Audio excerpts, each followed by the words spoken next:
विशेष आज सामने सोलापुर के सब जोन के सभी भाई बहने बैठे हैं, सुन रहे। बहन जी सोमप्रभा बहन जी जब भी आते थे हमेशा कभी कहते थे आप कभी घर की तरफ आएंगे, उस साइड पर आएंगे चक्कर लगाना, लेकिन ड्रामानुसार थोड़ा सा बिजी हो गए इसीलिए नहीं आ पाए। तो एक दिन ऐसे संकल्प चला कि चलो क्यों ना आजकल साइंस की इतने अच्छे अच्छे साधन बने, थोड़ा सा जरूर सोलापुर के तरफ सभी भाई बहनों से उन साधनों के द्वारा आ करके मिलेंगे। तो इसीलिए आज विशेष बहुत अच्छा सुंदर टॉपिक उसके ऊपर हम चर्चा करेंगे। स्व उन्नति करने के लिए, स्वयं की स्थिति को शक्तिशाली बनाने के लिए क्या पुरुषार्थ करना है। वास्तव में अब हमें अपनी स्थिति को मजबूत करना बहुत जरूरी है, क्योंकि भविष्य में हमारी स्थिति ही काम आएगी। देख रहे हैं ना आजकल कोरोना की परिस्थिति आई, इन परिस्थिति पर जीत प्राप्त करने के लिए हमारी स्थिति पावरफुल चाहिए। जितनी हमारी स्थिति पावरफुल होगी उतना हम परिस्थिति पर विजय प्राप्त कर सकेंगे। इसलिए स्थिति बनाना हमें बहुत जरूरी है, क्योंकि अभी तो एक समस्या आई थी, लेकिन आगे चल करके अनेक प्रकार की समस्या आएगी। लेकिन उन समस्याओं में पास होने के लिए हमें विशेष पुरुषार्थ करना है, अपनी स्थिति को मजबूत बनाना जरूरी है। तो स्थिति को जितना मजबूत करेंगे हम वायुमंडल को अच्छा बना सकेंगे। जो स्थिति को मजबूत करता है, स्थिति को मजबूत करता है, वही आत्मचिंतन परमात्मा चिंतन कर सकता है। जो स्थिति को मजबूत करता है, शक्तिशाली बनाता है, वही बाबा की प्रत्यक्षता कर सकता है। भविष्य का ऊंचा पद भी मिलेगा, स्थिति के आधार से पद मिलने वाला है। स्थिति ही हमें भविष्य में काम आएगी। अनेक रोने वालों के आंखों के हम आंसू पोंछ सकेंगे जब हमारी स्थिति अच्छी है। इसलिए अब हमें छोटी छोटी बातों में जा करके अपने अवस्था को बिगाड़ना नहीं है। और इसके लिए यह जो समय मिला था, जैसे बच्चों की परीक्षा नजदीक आते हैं तो एकदम आवाज ये सब बंद हो जाता है ताकि बच्चों को अच्छे मार्क्स। इसी तरह हमारी भी परीक्षा के लिए बाबा ने अपने आप को टाइम दिया है ये, इसीलिए ये टाइम भी हमें सफल करना और आगे भी हमें जैसे अब ये दो महीने से पुरुषार्थ किया, इसको ही अब हमें कंटिन्यूस पुरुषार्थ रखना है और ही तीव्र पुरुषार्थ करना है। इसे हमें अपनी स्थिति को बनाना है। जितनी स्थिति हमारी अच्छी है हम प्रकृति आसन पर बैठ सकेंगे। जिसकी स्थिति पावरफुल है, मजबूत है, शक्तिशाली है, वो आत्माभिमानी स्थिति में रह सकता है, अशरीरी स्थिति में रह सकता है। इसलिए सो स्थिति मतलब हमें अपने मूल स्वरूप का अनुभव करना, मूल आत्मा के रूप का अनुभव करना, इसको कहते हैं सो स्थिति मजबूत। लेकिन कभी कभी हमारी सो स्थिति बिगड़ती क्यों है, उसके कारण और निवारण इसके ऊपर अब चर्चा करेंगे। कैसे हम अपनी स्थिति को मजबूत बनाएं, कोई भी कारण आए उसका निवारण करें, समस्या का समाधान करें। स्थिति बिगड़ने का सबसे पहला कारण है देह का भान। जब हम पुरुषार्थ करते करते चलते चलते कभी कभी देह के भान में आ जाते हैं, तब हमारी स्थिति बिगड़ जाती है। इसलिए स्थिति को मजबूत करने के लिए हमें अशरीरी स्थिति, आत्माभिमानी स्थिति, इसका अनुभव अभ्यास करना है। जितना हम आत्मा के स्वरूप में टिके रहते हैं उतनी हमारी स्थिति पावरफुल मजबूत रहती है। इसलिए स्थिति को मजबूत करने का सबसे पहला साधन है आत्माभिमानी स्थिति, अशरीरी स्थिति, विधेय स्थिति। और ये हमारी विधेय स्थिति बनी रहे, इसके लिए बाबा ने जो अमृत वेले का योग हमें मजबूत करने के लिए, शक्तिशाली करने के लिए जो कहा हुआ है, उस नियमों का पालन करना है। अमृत वेला जितना हम यथार्थ करेंगे, लगन से करेंगे, उतनी हमारी आत्माभिमानी स्थिति बनेगी। और आत्माभिमानी स्थिति वाला परिस्थिति पहाड़ जैसी है, उसको कुछ भी नहीं लगेगी। जो आत्माभिमानी स्थिति में रहता है, परिस्थिति, निगेटिव परिस्थिति को पॉजिटिव में बदल सकता है, वो बुराई को भी अच्छाई में बदल सकता है। इसलिए अमृत वेला हमें करना है। इससे हमें आत्माभिमानी स्थिति, अशरीरी स्थिति रहेगी। इससे हमें सुख मिलेगा, वायुमंडल बना सकेंगे। जितनी हमारी आत्माभिमानी स्थिति है, इस संसार की बातों को देखते हुए भी हमारी न देखने की अवस्था रहेगी। आत्माभिमानी स्थिति में रहने से हमें अति इंद्रिय सुख मिलता है, और जिसको अति इंद्रिय सुख मिलता है वो कहीं भी आकर्षित नहीं हो सकता, ना संसार के तरफ, व्यक्ति के तरफ, वस्तु के तरफ आकर्षित नहीं हो सकता। उसकी स्थिति मजबूत बन जाएगी। इतना ही नहीं, हम जब आत्मा के स्वरूप में टिके रहेंगे, हमें किसी के दोष दिखाई नहीं पड़ेंगे, सब हमें अच्छे नजर आएंगे। इतने नहीं, इस आत्मा के स्वरूप में टिकने से हमारे अंदर सहन शक्ति, धैर्यता, शांति, सारे गुण आएंगे। और जिसके साथ गुण है, दैवी शक्ति है, वो है मास्टर सर्वशक्तिवान। उसके सामने परिस्थितियां कुछ भी टिकेगी नहीं।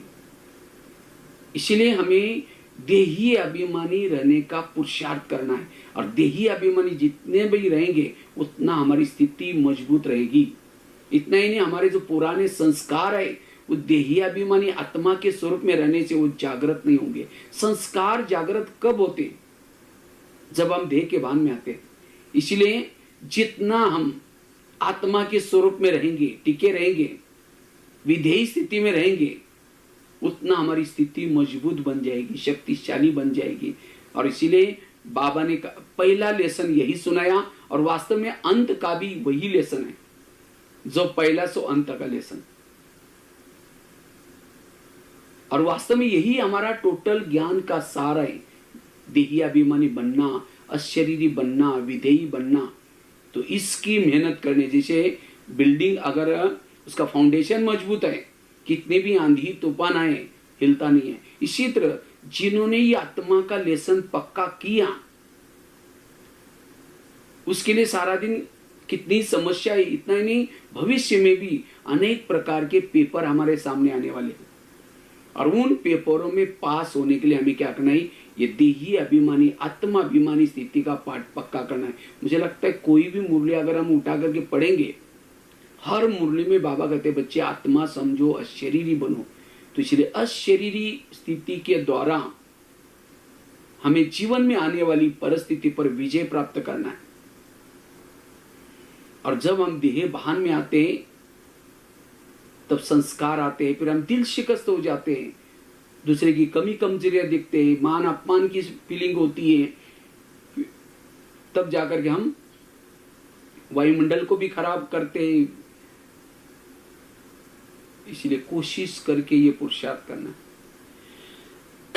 जितना देही अभिमानी स्थिति में रहते हैं, जैसे राम रावण का युद्ध चलता है, राम रावण का एक सिर काटता है, फिर काटता है, दोबारा जुड़ जाते हैं। विभीषण ने आकर के उनके कान में एक बात सुनाई है, ऐसा नहीं मरेगा, नाभि में तीर लगाओ।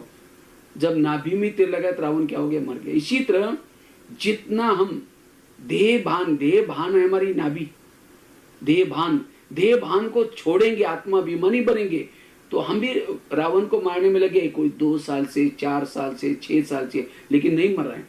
क्योंकि हम क्या करते हैं? एक एक गला काटते, काम का, कभी क्रोध का। हमें आत्माभिमानी बनना है। आत्माभिमानी बनने से काम का भी गला कटेगा, क्रोध का भी कटेगा, सारे गले कटेंगे। इसलिए इस एक पुरुषार्थ से हम अपनी स्थिति को मजबूत करा सकते हैं। कहते हैं आजकल मेरा पुरुषार्थ ढीला हो रहा है। पुरुषार्थ, पुरुष मतलब आत्मा, रत्न मतलब शरीर, मतलब मैं शरीर के भान में हूं, इसलिए मुझे यहाँ के का सब दिखाई सुनाई पड़ता है। मुझे यहाँ की बातें दिखाई सुनाई न पड़े, आंखें खुली है, कान खुला है, देखते हुए भी न देखने की अवस्था बनी रहे, कर्म योगी की स्थिति रहे। इसलिए हमें इस पाठ को पक्का करना है। इसके लिए एक तो बताया अमृत वेला का योग, हमें सवेरे सवेरे 3 चीजें करनी है। अमृतवेला का योग, क्लास के पहले योग और साथ में मुरली, ये 3 चीजें सवेरे सवेरे जो करता है उसकी आत्मा की स्थिति सारा दिन बनी रहती है। अभी तो चलो लॉकडाउन है, कोई बात नहीं, कम से कम साइंस के साधन के द्वारा जो बहनें आप लोगों तक रोज की मुरली पहुंचाते हैं, उसके आधार से हमें क्या करना है, रोज और मुरली पढ़ने से पहले भी आधा घंटा योग करके फिर बाद में मुरली पढ़नी है। और अभी जब लॉकडाउन पूरा हो जाएगा सेंटर पर जाएंगे, लेकिन हमें हर ऐसे नहीं कि आदत डालने कि अभी चलो सहज हमारे घर में बाबा का ज्ञान आ रहे हैं तो वहीं बैठे रहो, लेकिन नहीं, संगठन में जाने से, वहां मुरली सुनने से जो आनंद आता है, जो शक्ति आती है, तो इसलिए सेंटर पर जाकर के आधा घंटा योग करके फिर मुरली सुनना है। तो अमृतवेला क्लास के पहले योग और मुरली, ये 3 चीजें हमें आत्मिक स्वरूप में टिकाता है। तो सवेरे सवेरे ये 3 चीजें हमें जरूर करनी है, इससे हमारी स्थिति अच्छी बनेगी। दूसरी बात है, हमारी स्थिति बिगड़ती क्यों है? पर चिंतन, पर दर्शन करने से। इसलिए अगर हमें अपनी अवस्था को अच्छी बनाना है तो पर चिंतन, पर दर्शन से बचना है। कभी कभी चलते चलते हम एक दूसरे के अवगुण देखते हैं, चाहे लौकिक वालों के देखते हैं, चाहे ज्ञान वालों के देखते हैं, और जब अवगुणों का चिंतन वर्णन करते हैं हमारी स्थिति बिगड़ गई। क्योंकि हमारे मन में कहते हैं एक म्यान में एक ही तलवार रह सकती है, एक म्यान में 2 तलवार नहीं रह सकती। या एक तो चलेगा ज्ञान का चिंतन, या एक तो चलेगा व्यर्थ चिंतन। जब व्यर्थ चिंतन करेंगे ज्ञान का चिंतन खत्म हो जाता है। और जो सारा दिन व्यर्थ का चिंतन करता है, शाम को योग में बैठता है, योग में अनुभव नहीं होगा, स्थिति बिगड़ जाएगी। इतना ही नहीं, जो परचिंतन एक दूसरे के अवगुण देखता है वो वायुमंडल को खराब करता है। जैसे अगर किसी के घर में जाओ, उनके बच्चे भी बैठे, बाप भी बैठा है, बच्चों को कहेंगे बच्चा ठीक नहीं है, ऐसा है वैसा है, और बाप को कहेंगे आप बहुत अच्छे, आप कितने अच्छे हैं। बाप कहेंगे तुम यहाँ से चले जाओ, तुमने तो मेरे बच्चों की गिलानी की। हर माँ बाप को अपना बच्चा प्यारा होता है। इसी तरह सारे संसार के जितने भी लोग हैं, किसके बच्चे? बाबा के बच्चे, चाहे ज्ञानी हो चाहे अज्ञानी, और उनकी गिलानी करेंगे वो ऐसा है वैसा है। और शाम को योग में बैठेंगे, मीठे बाबा, प्यारे बाबा, आप शांति के सागर, दया के सागर। बाबा कहेगा तुम यहाँ से जाओ, तुमने तो मेरे बच्चों की गिलानी की। इसीलिए हमें कोशिश करके, हर एक का अपना अपना स्क्रिप्ट है, हर एक का अपना अपना पार्ट है। इसीलिए बाबा कहते हैं हर एक का अलग अलग पार्ट है। उन बातों का चिंतन हमें नहीं करना, देखते हुए भी न देखने की अवस्था, साक्षी होकर के रहना है। और जितना इन बातों से बचे रहते हैं, जो हमने सवेरे मुरली सुनी, उसका मुरली का चिंतन, पॉजिटिव चिंतन, सकारात्मक चिंतन चलता है, इससे हमारी अवस्था अच्छी बनेगी। अगर आपके घर में कोई कचरा लाकर डालेगा तो आप क्या कहेंगे? आपका बहुत बहुत धन्यवाद, रोज आया करो और जहाँ पूजा होती है वहां डाला करो, ऐसे कहेंगे। उसको तो भगाएंगे। लेकिन यहाँ कोई कचरे वाली बातें सुनाता है, व्यर्थ सुनाता है, तो हम क्या करते हैं? अच्छा और क्या हुआ? वो उठ के भी जा रहे, भाई तूने अच्छा और क्या हुआ? उसके नजदीक जाएंगे। तो एक दिन अगर ये बातें सुनेंगे, दूसरे दिन भी वो आएगा, सुनाएगा। ऐसी बातें सुनते सुनते हमारा तीसरा नेत्र, बुद्धि रूपी नेत्र बंद हो जाता है। मुश्किल से 63 जन्म से भक्ति की, मेरा ताला खोलो, बुद्धि का ताला खोलो, खोला, और फिर हम परचिंतन ये करेंगे तो दोबारा ताला बंद हो जाएगा। इसलिए फिर ना परम धाम दिखाई पड़ेगा, ना आत्मचिंतन होगा, ना परमात्मा चिंतन होगा। फिर ऐसे ही चल रहे निमिनाथ बन करके। इसलिए हमें व्यर्थ चिंतन से बचना है, पर चिंतन से बचना है। जो कोई सेंटर की, मधुवन की इधर उधर बातें सुनाता है, बाबा कहते हैं संग दोष है। वो भले ज्ञानी है तो भी कोई सेंटर की, भाई बहनों की इधर उधर की बातें सुनाता है, ये संग दोष है। उससे बच करके रहना। और जितना उनसे बच करके रहेंगे, अपनी स्थिति अच्छी रहेगी, योग युक्त स्थिति रहेगी, अवस्था अच्छी रहेगी। अच्छा, कोई आकर के क्यों सुनाता है? हम कहते हैं अच्छा और क्या हुआ? जब शीर हिला करके सुनेंगे तो सुनाने वालों को इंटरेस्ट आता है। वो उठ के भी जा रहे, पैर टोना, चाय पानी पी के जाना, बताओ ना और क्या हुआ। इसलिए ये समय अब पर चिंतन करने का, व्यर्थ चिंतन करने का नहीं है। क्योंकि बाबा तो कई बार मुरली में कहा कि प्रकृति मुझे बार बार पूछते है, बाबा ये कब तक? हम अपना काम चालू करें, लेकिन बाबा को रहम आता है, बच्चों ने अभी तक कुछ किया नहीं है, उनके खाते में थोड़ा कमी है, उनका कैसा भाग्य बने, उच्च पद प्राप्त करे। बाबा दया करता है और प्रकृति को रोकता है, लेकिन कब तक?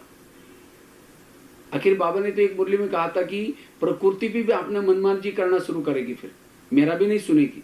इसलिए आज मुझे जो जिंदा रखा है बाबा ने, किसी लिए? मुझे पुरुषार्थ करने के लिए, पर चिंतन करने के लिए, इधर उधर करने। बाबा उसका भी हिसाब बताएगा, तुमको तो मैंने उसी दिन ये रखा था, तो तुमने उसका कैसा प्रयोग किया। इसीलिए अब मुझे अपना समय ज्ञान का चिंतन, योग युक्त बनने के लिए, अपने विकर्म को विनाश करने के लिए, ज्ञान का चिंतन करने में, वायुमंडल बनाने में, ईश्वरी सेवा में लगाना है, व्यर्थों में नहीं।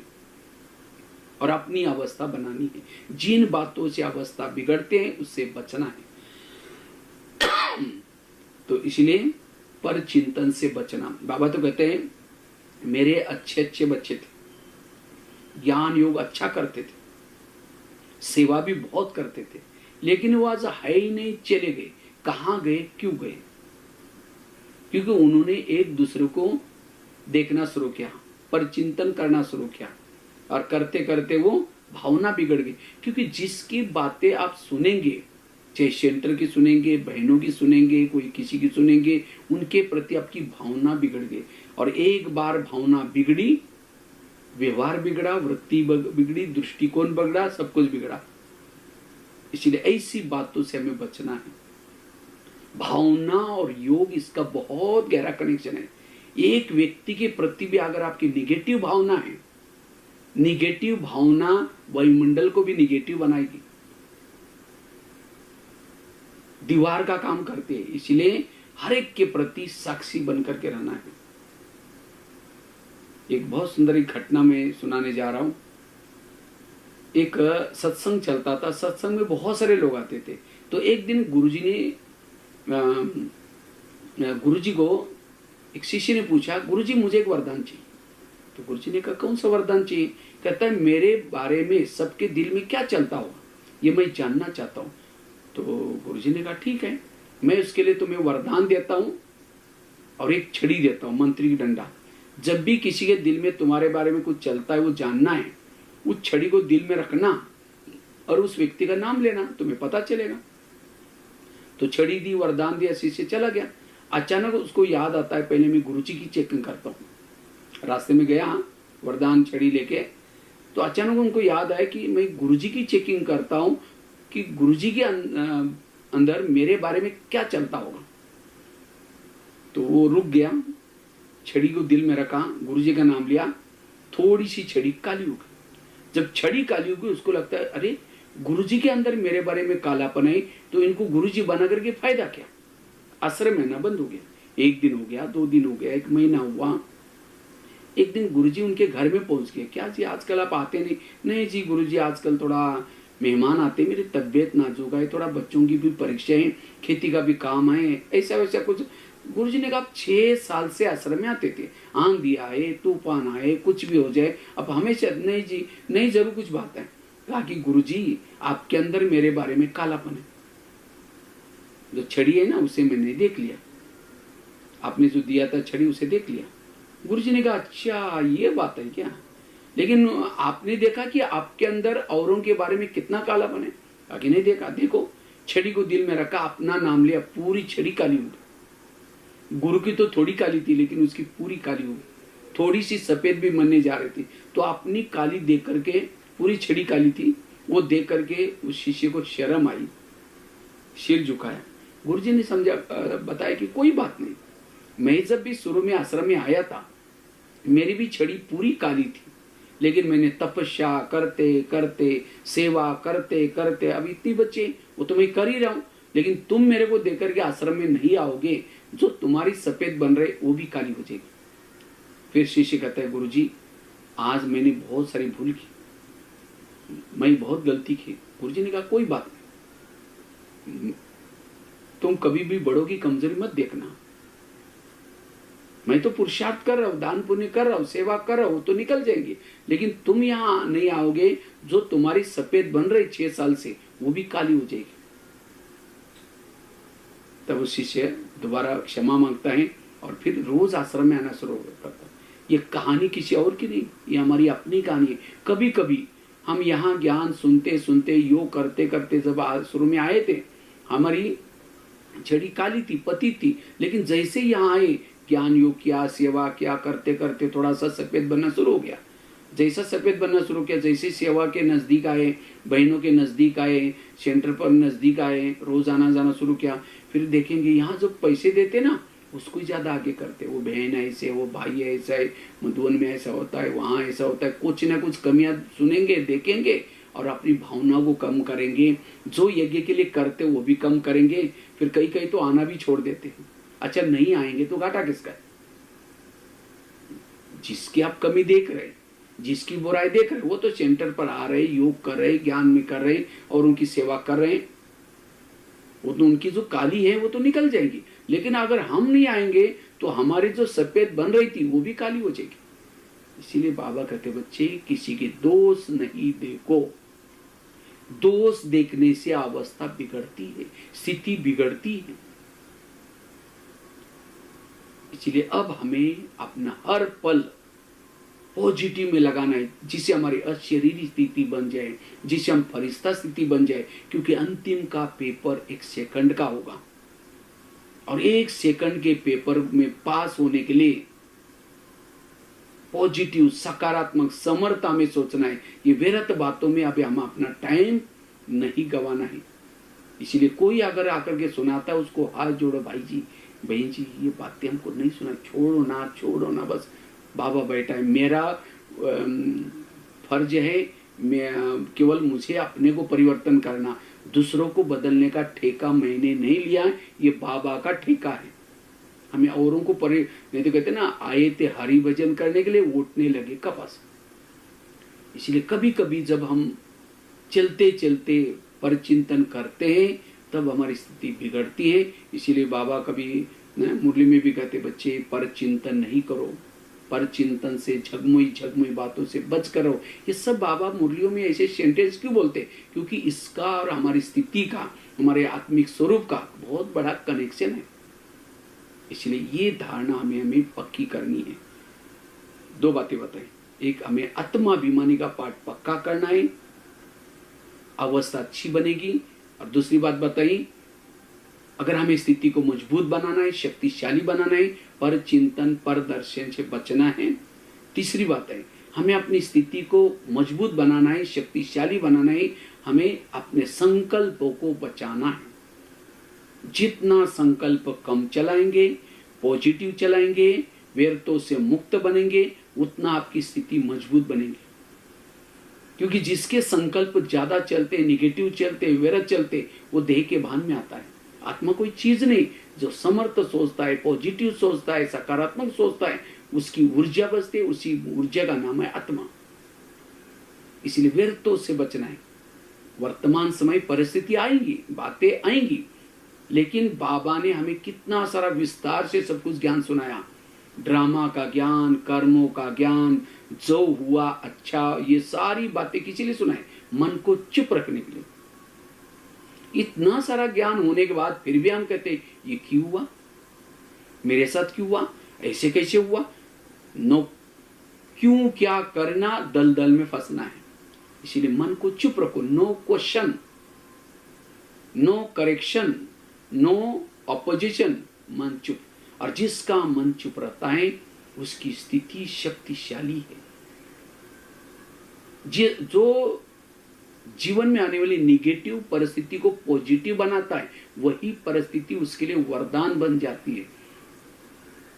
जो निगेटिव को पॉजिटिव बनाता है और जो निगेटिव बात को निगेटिव रूप में लेता है, उसका चिंतन करता है, वही परिस्थिति उसके लिए श्राप बन सकती है।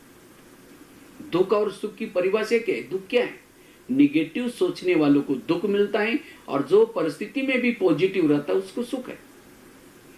इसीलिए हमें ये कला सीखने, समर्थ रहना है, पॉजिटिव रहना है। और वैसे तो आजकल कोरोना का जो वायरस चल रहा है, कहते हैं आजकल कोरोना तो सभी तरफ फैलेगा, काफी सारा फैल भी रहा है, देख रहे हैं ना अभी। लेकिन उससे बचने का साधन है इम्यूनिटी पावर। हम अपनी रोग प्रतिकात्मक शक्ति को बढ़ाना है। रोग प्रतिकात्मक शक्ति किसके अंदर आते? एक तो पॉजिटिव रहने से, सकारात्मक रहने से, समर्थ रहने से रोग प्रतिकात्मक शक्ति बढ़ती है। हमें कभी भी घबराना नहीं है, डरना नहीं है, पॉजिटिव रहना है सदा। और दूसरा शुद्ध खानपान से। तो इसीलिए वास्तव में देखा जाएगा सारी बीमारियों का जड़ ही है निगेटिव सोच। जो निगेटिव सोचता है, वेरस सोचता है, उसकी स्पीड ज्यादा होती है। क्यों, क्या, कैसे? और उस व्यक्ति का दिमाग गर्म होता है। जिसके सोच ज्यादा चलती है उसको नींद नहीं आएगी चैन की, वो पेन किलर की दवाई खाएगा, रात भर चैन की नींद नहीं होगी। जिसने उसको कुछ गलत व्यवहार किया उसके लिए नफरत आएगी, घृणा आएगी, वैर होगा, विरोध होगा। ऐसे संकल्प, इतना नहीं, योग में जब भी बैठेंगे वही बातें याद आएगी। शुरू करके मैं आत्मा हूं, शांत स्वरूप हूं, फिर करके मेरे को क्यों बोला, मेरे साथ ऐसा क्यों किया, 15 दिन पहले भी बोला था, वो योग भी नहीं लगेगा। इसीलिए व्यर्थों से मुक्त बनने की जरूरत है। इसलिए कहते भी है ना, जिसका पांव गरम, पेट नरम, दिमाग ठंडा, वो डॉक्टर की जरूरत नहीं। लेकिन आजकल क्या हो रहा है, मेरा क्या होगा, कैसे होगा, मेरा इतना दिन दुकान बंद हो गया, ये ऐसा हो गया, वैसा हो गया। कोई नहीं, परिस्थिति के समय चुप रहना है, पॉजिटिव रहना, परिस्थिति को स्वीकार करना। इसका तो बहुत गहरा टॉपिक है, फिर कभी इसके बारे में चर्चा करेंगे, कैसे हम जीवन शैली को सकारात्मक बनाएं। तो कहने का मतलब, जो अपने जीवन शैली को सकारात्मक बनाता है, पॉजिटिव रहता है, उसकी स्थिति मजबूत है। समझे, चलते चलते किसी ने गाली भी दी, पॉजिटिव लोग, गाली नहीं दी, मेरे पर गुलाब का फूल डाल दिया। कई कहते हैं वेरस संकल्प मेरे तब चलते, मैं कभी इसके रास्ते में जाती नहीं, मैंने इसका कुछ बिगाड़ा नहीं, फिर भी ये मेरे साथ ऐसा क्यों करती।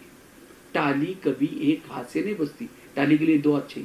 अगर कोई मेरे साथ ऐसा वैसा करता है, इसका मतलब मैंने भी कभी किया था, भले ही जन्म में नहीं किया, कभी न तो कभी किया है। एक बहुत बड़ी संसार की सीक्रेट बात आपको सुनाता हूं। आपके आसपास के जितने लोग हैं, कोई आपको देने के लिए है, कोई आपसे लेने के लिए। और जिन्होंने इस लेने देने को समझ लिया, उसका मन चुप। इसलिए कर्मों के घुई गति को समझना, और जितना कर्मों की घुई गति को समझेंगे, जो हुआ अच्छा हुआ, नेगेटिव को पॉजिटिव में बनाएंगे, उतना मन हमारा चुप होगा। और जिसका मन चुप है उसकी स्थिति अच्छी है। संकल्प से कल्प चलता है, संकल्प से सत्युग की जो भी कारोबार चलते हैं संकल्प से चलती है। अगर हम संकल्प ही व्यर्थ गवाएंगे तो सत्युग के संस्कार कैसे बनेंगे। इसलिए संकल्प को बचाना, व्यर्थों से बचना। 3 चीजें बताई। चौथी चीज है, अगर हमें अपनी अवस्था को अच्छी बनानी है, स्थिति को अच्छी बनानी है, उसके लिए योग का हमें अच्छी तरह अभ्यास करना है। योग के विषय के ऊपर ज्यादा से ज्यादा ध्यान, लक्ष्य देना है। और योग में भी खास अमृत वेला का योग,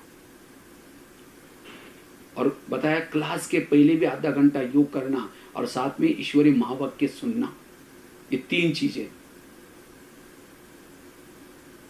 और योग को जितना हम यथार्थ करेंगे, ऐसे नहीं कि योग में बैठेंगे, मन एक तरफ है, बुद्धि एक तरफ है।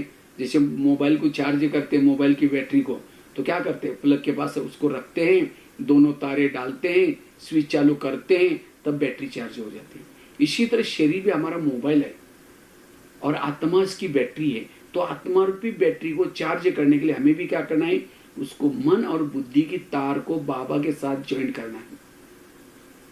अब यहाँ योग में बैठे हैं लेकिन मन बुद्धि नहीं, नीचे ही है, तो हमारी आत्मा की बैटरी चार्ज ही नहीं होगी। वास्तव में योग में 2 चीजें काम आते हैं, एक मन और दूसरा बुद्धि।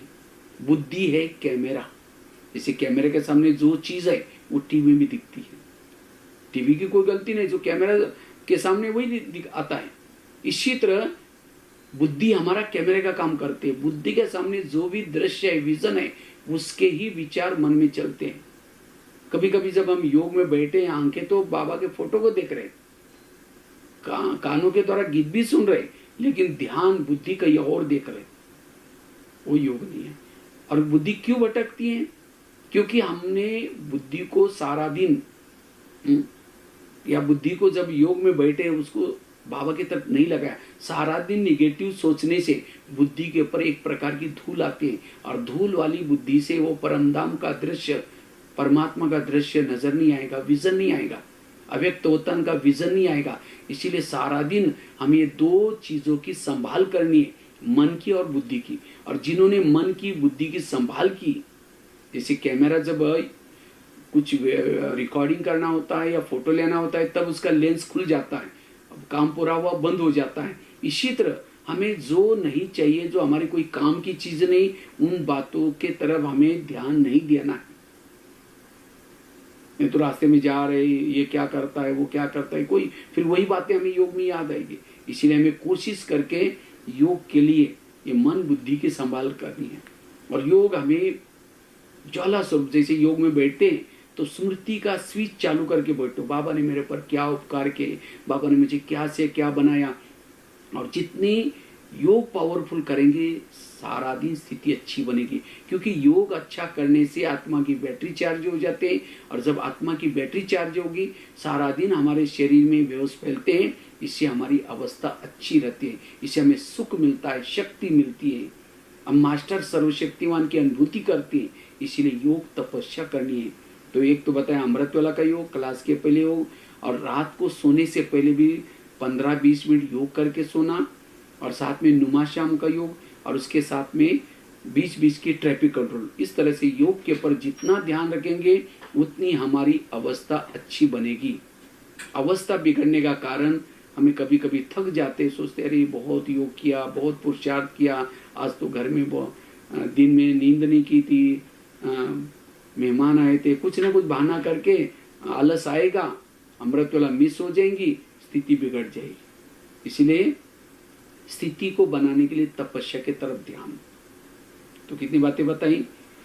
4 बातें बताई। पहली बात बताई, अगर हमें अपनी स्थिति को मजबूत करना है, शक्तिशाली बनाना है, हमें विशेष अशरीरी स्थिति का, आत्माभिमानी स्थिति का अभ्यास करना है, देह भान को छोड़ना है। दूसरी बात बताई, अगर हमें स्थिति को मजबूत बनाना है, पावरफुल बनाना है, पर चिंतन की बातों से बचना है।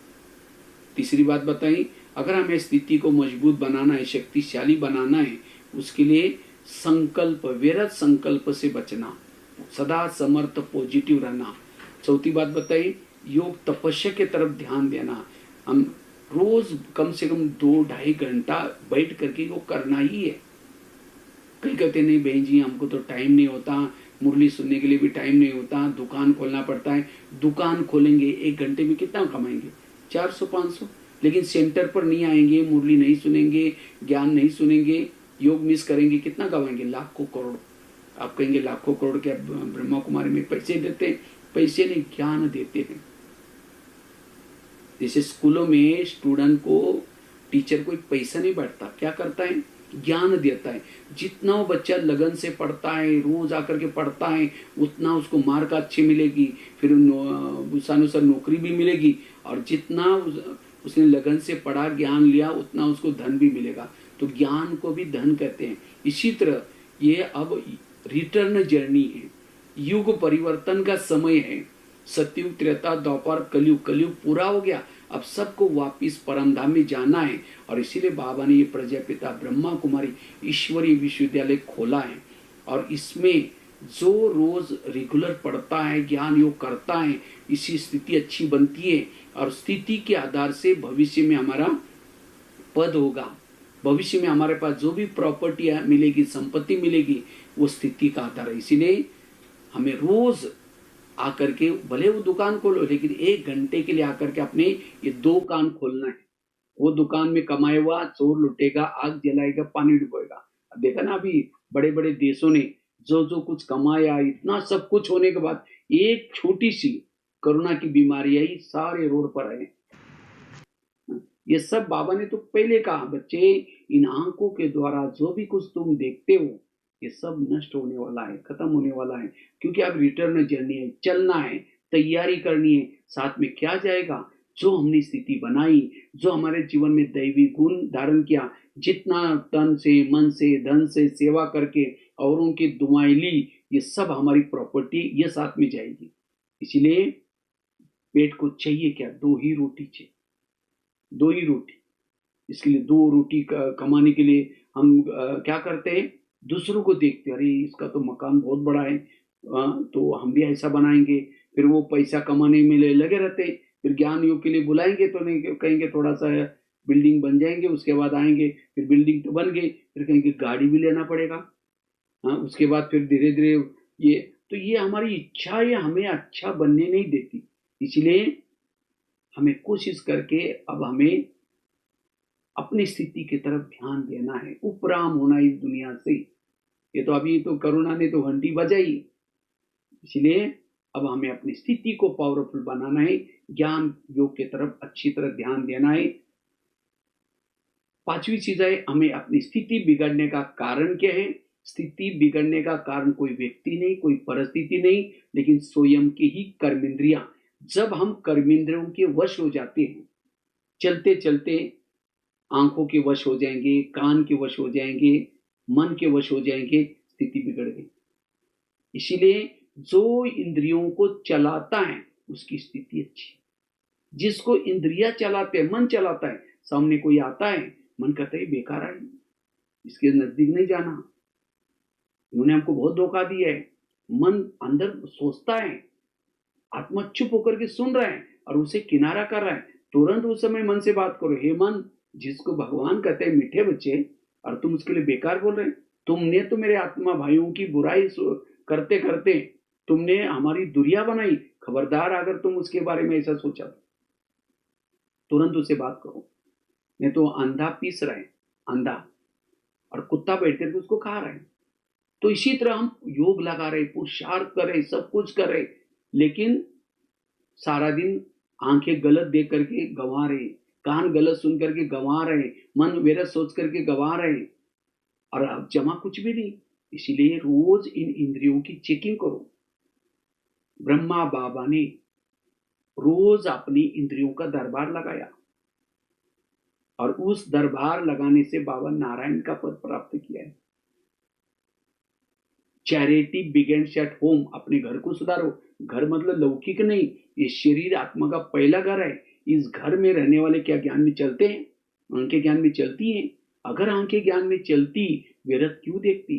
अब योग लगाने के लिए थोड़ा भी बैठो, तुरंत बंद हो जाती है। अगर वो आंखें ज्ञान में चलती, वो बाबा को देखती रहती। अगर मन ज्ञान में चलता, तो मन जब योग लगाने के लिए समय बैठते तो परमधाम में जाता, भटकता क्यों? इसीलिए कोर्स अपने कर्मेंद्रिय का करना है। कभी इस इंद्रियों का कोर्स करो। हे मन, परमात्मा इस धरती पर आया है, अब सत्युग आने वाला है, कभी उनको समझाओ। इसलिए आजकल जो लॉकडाउन है ना, लॉकडाउन में क्या करते हैं? घर में रहो, तब सेफ रहेंगे। तो कौन से? हमें शरीर में रह करके। नहीं तो आजकल जैसे कहते हैं घर वालों को टाइम ही नहीं था, बच्चे क्या देख रहे, क्या सुन रहे, क्या करते हैं, और टाइम ही नहीं था। बच्चे जब गलत काम करते हैं तब उनकी आंखें खुल जाती है। इसी तरह आज सारा दिन हमारे मन क्या सोच रहे हैं, आंखें क्या देख रहे, कान क्या सुन रहे, ये हमें भी पूछने का, देखने का टाइम ही नहीं है। एक कहते हैं ना, इसीलिए अंधेरी नगरी चौपट राजा, टकेशर बाजी टकेशर खाजा।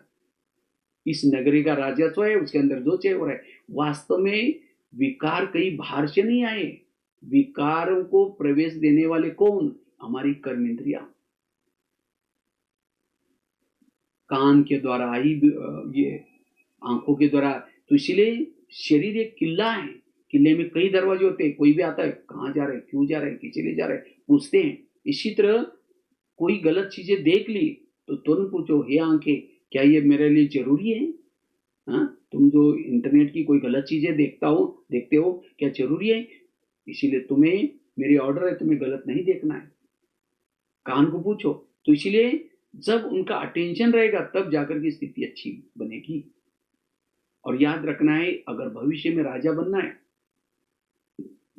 कौन बनेगा राजा? जिन्होंने अपनी इंद्रियों को ईश्वरीय नियम प्रमाण चलाया, वो राजा बनने वाले। इसीलिए इंद्रियों को अपने कंट्रोल में रखना है, रोज इसकी चेकिंग करनी है। तो कैसी चेकिंग करनी है? रोज अमृत वाला करके जब शरीर में आते हैं तो 5 मिनट के लिए अपने कर्मेंद्र से बातें करो।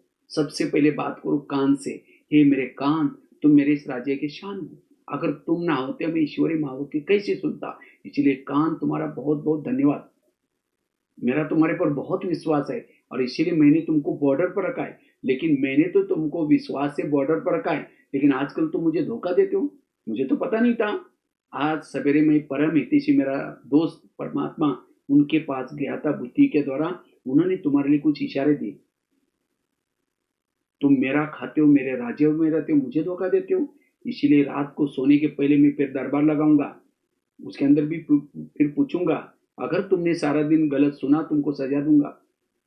और ये भी नहीं समझना मुझे कुछ पता ही नहीं चलता, मैंने शरीर रूपी किले के चारों तरफ से शीशी कैमरा लगाया, मेरा बुद्धि रूप नेत्र खुला हुआ है, मुझे सब पता चलता है तुम क्या सुनते हो। आगे चलो, आंखों के बसी आंखें, मुझे 84 जन्म में बहुत आंखें मिली, लेकिन तुम्हारे जैसे भाग्यशाली आंखें कोई नहीं मिली। तुम्हारे द्वारा मैंने सत्यम शिवम सुंदरम को देखा, क्या परमात्मा को देखने बाद तुम्हारा पेट नहीं भरा? तुम संसार की व्यर्थ बातें क्यों देखते हो? अगर देखेगा मैं तुमको सजा दूंगा। आगे चलो, मुख के पास है मुख, तुम भी मेरे इस राज्य के शान हो, अगर तुम ना होते मैं ईश्वरी महावाक्य सुना करके वाणी सेवा कैसे करता। लेकिन कभी कभी तुम किसी का परचिंतन करते हो, किसी को अपशब्द बोलते हो, जिसे मेरा आत्मा भाई मेरे से रूठ जाता है। क्या तुमको मैंने इसीलिए रखा? हे पांव, तुम भी मेरे इस राज्य के शान हो, अगर तुम ना होते तो मैं सेवा करने के लिए कैसे जाता। भले मैंने मुख से वाचन किया, लेकिन आधी दुआ तुमको मिल जाएगी। हाथ ने कर्मणा सेवा की, आधी दुआ तुमको मिल जाएगी। क्यों? पांव सभी घुटने के ऊपर सभी इंद्रियों को उठा करके लेके आता है। इसीलिए कोई भी व्यक्ति घर में आता है उसके चरण छूते हैं, लेकिन कभी कभी यही चरण परचिंतन करने के लिए भी लेके जाते हैं। परचिंतन किया मुख ने, आधा पाप तो पाँव पाँव के ऊपर भी चढ़ा। कान ने सुना, आधा उनको भी विकर्म बना। इसका मतलब ये भी उससे मिला हुआ है। इसीलिए केवल आत्मा ज्ञान में चलने से नहीं चलेगा, ये इंद्रिया भी हमारे इस विकार पर जीत प्राप्त करने के लिए सहयोगी बनने की जरूरत है। इसलिए रोज इनकी चेकिंग करना, इनकी बातें करना। अगर नहीं सुना, सजा दो। कौन सी सजा? मतलब कोई कान को काटने वाली सजा नहीं, उसको दोबारा मुरली सुनाओ। मुख ने पर चिंतन किया है, उसको सजा दो। कौन सी? कल के दिन उसका कारोबार बंद। और जो अपने पर कंट्रोल करता है, क्योंकि माता बड़ी अच्छी है, ये बहन बहुत अच्छी है, ये भाई बहुत अच्छा है। अच्छा मतलब क्या? उसका अपनी इंद्रियों पर संयम है, और जो इस इंद्रियों पर शासन करता है वह है भविष्य का राजा। इसलिए अपने को बदलना, स्वयं को बदलना मतलब क्या करना? स्वयं को बदलने से दुनिया भी बदली हुई नजर आएगी, दुनिया भी बदलेगी। बैच पहन लिया, सफेद ड्रेस पहन लिया, ये ऊपर का परिवर्तन हो गया। इसलिए ये है स्थिति बनाने का पुरुषार्थ। जब हमारी जैसे प्रधानमंत्री जी शांति में कब रहेंगे? जब उसके पार्टी के सारे लोग एक्यूरेट काम करते हैं। अगर एक भी कोई गलत काम करता है, उनकी नींद गिर जाती है। इसी तरह आत्मा को शांति तब होगी, आत्मा भ्रुकुटी में आत्मिक स्थिति में तब रहेगा जब उसकी हर इंद्रिया सहयोगी एक्यूरेट काम करते हैं। एक ने गलत किया, अंकों ने गलत देख लिया, आत्मा की संकल्प चलना शुरू हो जाते हैं, शांति भंग हो जाती है। इसलिए इंद्रियों पर सहयोग संयम चाहिए। इसलिए रोज चेकिंग, सो परिवर्तन। इसलिए इन 5-6 बातों के ऊपर विशेष अगर ध्यान रखेंगे, तब आप अपनी स्थिति को मजबूत कर सकते हैं। स्थिति में बिगड़ने के कारण है। और सहन शक्ति, लास्ट की बात, सहन शक्ति जरूरी है। अगर सहन शक्ति नहीं, सहन शक्ति बड़ी बहन है और बाकी शक्तियां उसकी छोटी बहन है। सहन शक्ति आएगी, बाकी शक्ति अपने आप आ जाएंगी। अगर आपके पास सहन शक्ति है, बाकी सारी शक्ति अपने आप आपके पास आएगी। थोड़ा भी निगेटिव सोचा, सहन शक्ति चली गई, सहन शक्ति गई, बाकी शक्तियां गई, दैवी गुण भी गए, अकेले रह देंगे, स्थिति बिगड़ गई। इसलिए हमें सब कुछ सहना यही गहना है। बाकी गहने पहनो या नहीं पहनो, लेकिन सहन शक्ति का गहना जरूर पहनना है। मराठी में भी कहावत है ना, टाकीचे घाव सोसल्याशिवाय देव पण येत नाही। और सहन शक्ति आने के लिए क्या करना है, निगेटिव बात को क्या बना दो, पॉजिटिव बना दो। मैं अपने जीवन की कुछ एक दो घटना में आपको सुनाता हूँ, कैसे मैंने उसको सहन किया, वो बात मेरे लिए वरदान बन गई। जब मैं दिल्ली में रहता था, मुझे इतना अच्छा मतलब ज्ञान सुनाने वगैरह नहीं आता था, हिंदी भाषा भी नहीं आती थी। तो एक दिन मेरे मन में आया कि मुझे किसी को ज्ञान सुनाना है। तो मैंने क्या किया, दो चार लोगों को बुला करके कुछ सुनाना शुरू किया। एक व्यक्ति ने कहा कि आप क्या कर रहे थे, मैंने कहा ज्ञान। कहते तुम्हारा काम नहीं, तुम कभी नहीं कर सकते, तुम ऐसे ही वैसे बहुत बोला नेगेटिव। तो उस समय अपने मन को स्थिर रखा, मैंने सोचा इनकी कोई गलती नहीं, शायद मेरे पास ज्ञान का स्टॉक नहीं है, बाबा मौका नहीं दे रहे। तब से मैंने सुनाना छोड़ दिया। रोज बगीचे में बैठता था, गमले पड़े रहते थे, गमलों को समझते हैं माताएं बैठी है, यूथ बैठे हैं, कुमार बैठे हैं। 6 साल तक, 7 साल तक गमलों को सुनाया। हाँ, और आज सुनाते सुनाते कहाँ 9,000 स्कूलों में, 900 जेलों में लेक्चर करके इंडिया बुक ऑफ रिकॉर्ड में सहन किया। सहन करने से वो परिस्थिति आपके लिए वरदान बन जाती है।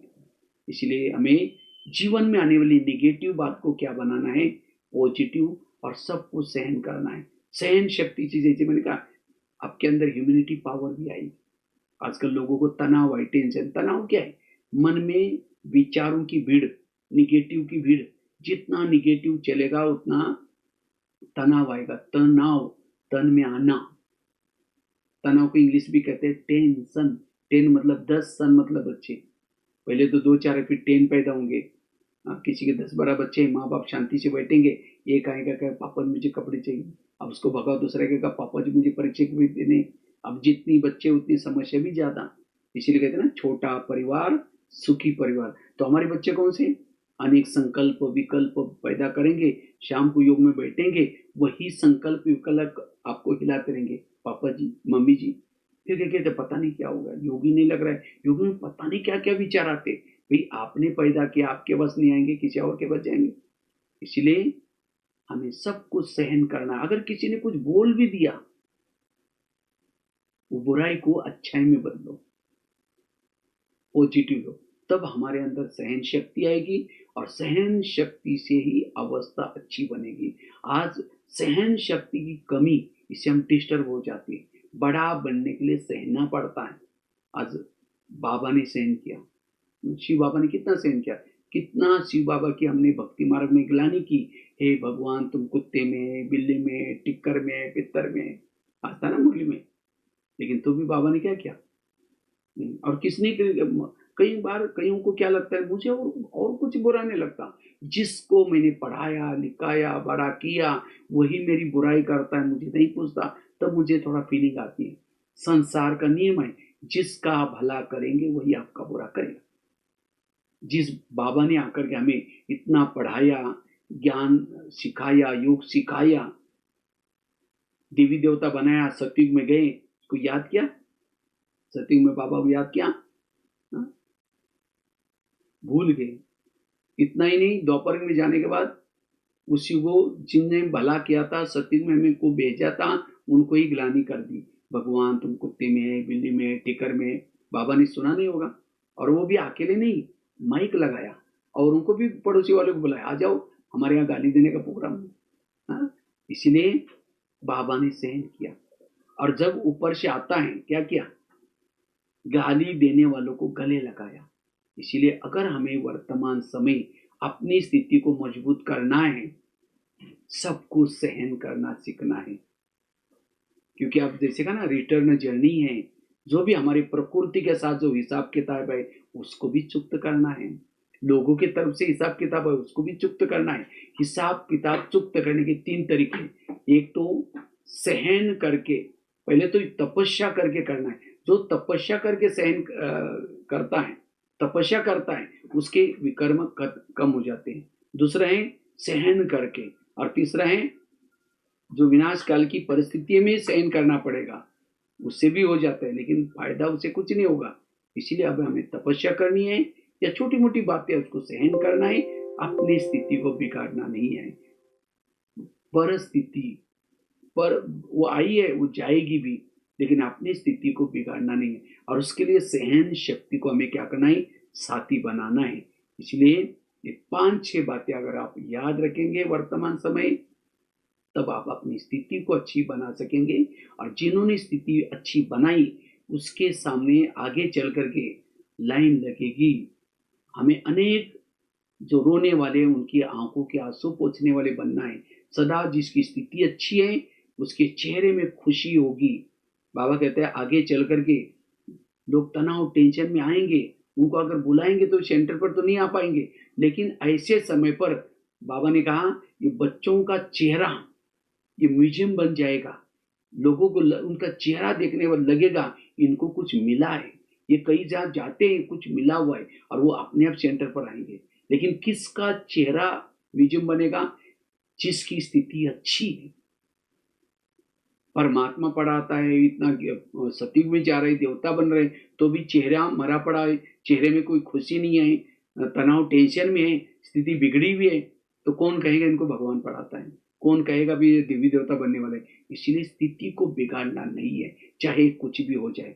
इसीलिए स्थिति को पावरफुल बना करके हमें वही मंडल को पावरफुल बनाना है। और उसके लिए ये 5 बातें 6 बातें जो सुनाई, सबसे पहली बात सुनाई आत्मा के स्वरूप में सदा टिकना। दूसरी बात बताई पर चिंतन से बच करके रहना। तीसरी बात बताई संकल्पों को कम चलाना। चौथी बात बताई योग तपस्या करना।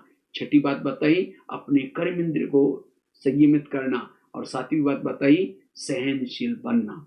अगर ये 7 बातों को साथ में रखेंगे आपकी अवस्था अच्छी बनेगी और आने वाले विपरीत परिस्थिति में आप विजयी बनेंगे। ठीक है, इसी के साथ साथ बहुत बहुत धन्यवाद, आप लोगों ने हमें सेवा का मौका दिया। और बाकी फिर कभी लौकिक गांव की तरफ आएंगे, पड़ोस में हैं तो जरूर कभी आएंगे, चक्कर लगाएंगे स्कूल में भी।